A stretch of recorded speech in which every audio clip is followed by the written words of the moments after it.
Hello and welcome to the fourth episode in this series of Nefolo video use cases. My name's Adam Chamberlain. I'm the founder and managing director, and we've put these together to show the real world challenges and questions we address and answer with our SaaS discovery platform.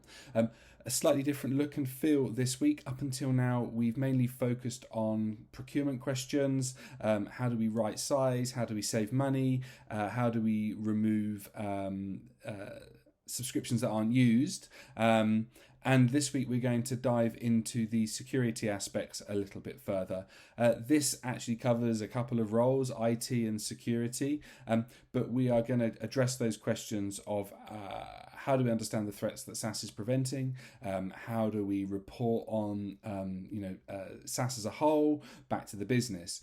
This is a slightly bigger topic, I suppose, within these this main sort of sphere of questions. We're going to break this down into a couple of smaller questions and go about answering those because they will take a little bit longer. So the first thing we're going to look at in this episode is how do we go about finding unsanctioned applications and usage within our business. Let's get ourselves logged into our demo dashboard and show how we go about identifying unsanctioned usage.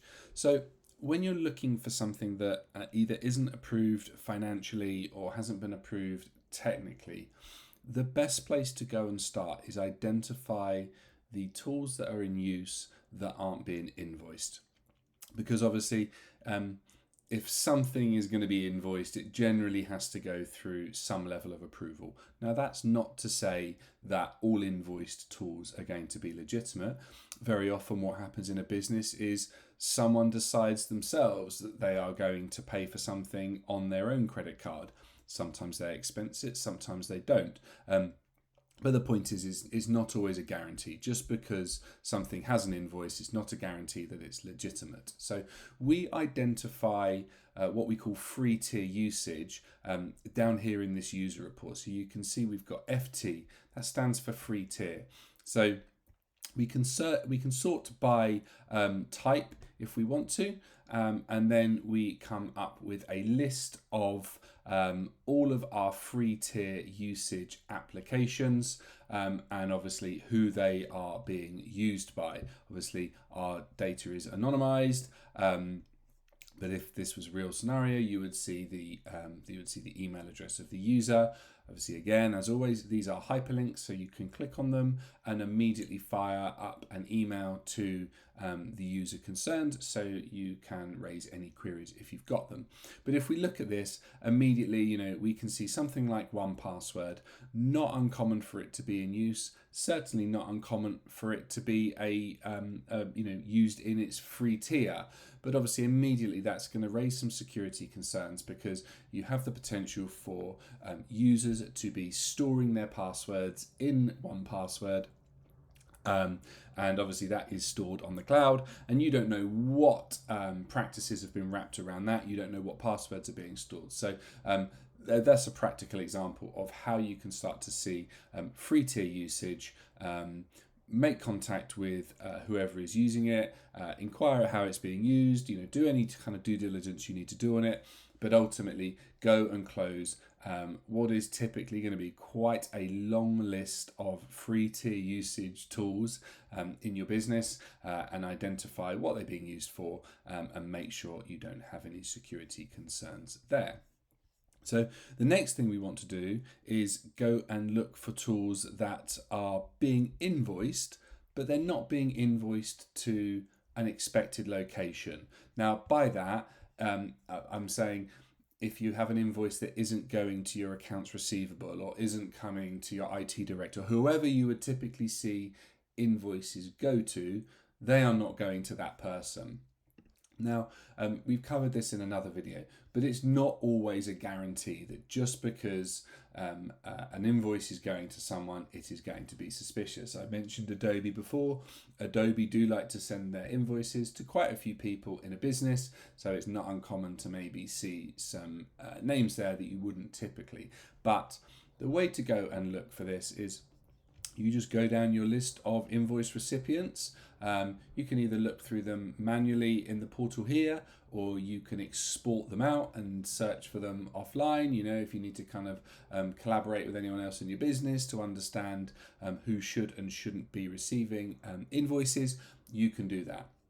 But certainly where you end up with one tool that is sending an invoice to just a general user, you've probably got something that is being used and paid for, but without the knowledge of anyone else. And by that, I mean it hasn't been technically vetted to understand what it's going to be used for, how it's going to be used, and does that conform with the security practices in your business. So yeah, that would be point 2 on this list, is go and identify those tools being invoiced, but not to the typical places you would expect them to be invoiced to.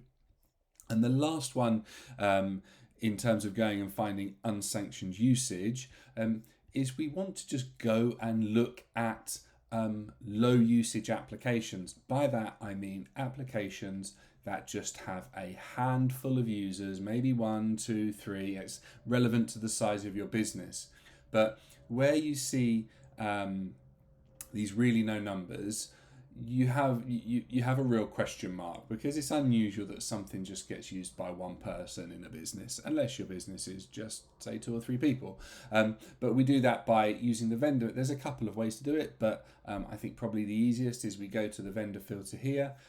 This is all ordered by the number of users. So what we can do is we tick that to unselect everything, and then we can just go up and say, well, let's just go and look at all of our single user applications.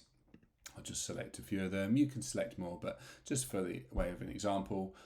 And there we go. We've got all of our tools, and as you can see, a lot of them turn up in the free tier usage, and that is why I say go and identify free tier usage first, because in doing so, you'll actually cut down the amount of work you have to do here, because of these, however many I've selected, 10, 70% of them are in the free tier usage category, so would not be, you've already covered those off. But as we can see, we've got a couple of things there that would be worth following up on to understand what are they, how are they being used, why are they being used. Quite often you will find here that these are just things that someone signed up to once to try. They've often been forgotten about. The user may have no recollection of doing it, but even more reason and justification to say, well, okay, if you're not using it, would you mind going back to the service in question, please, and closing down your account?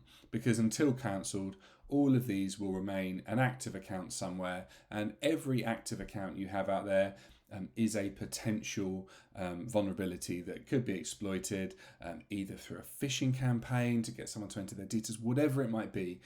If it's not being used and it's got an account, it is just good practice to go and close it down. And that is it for the identifying unsanctioned usage.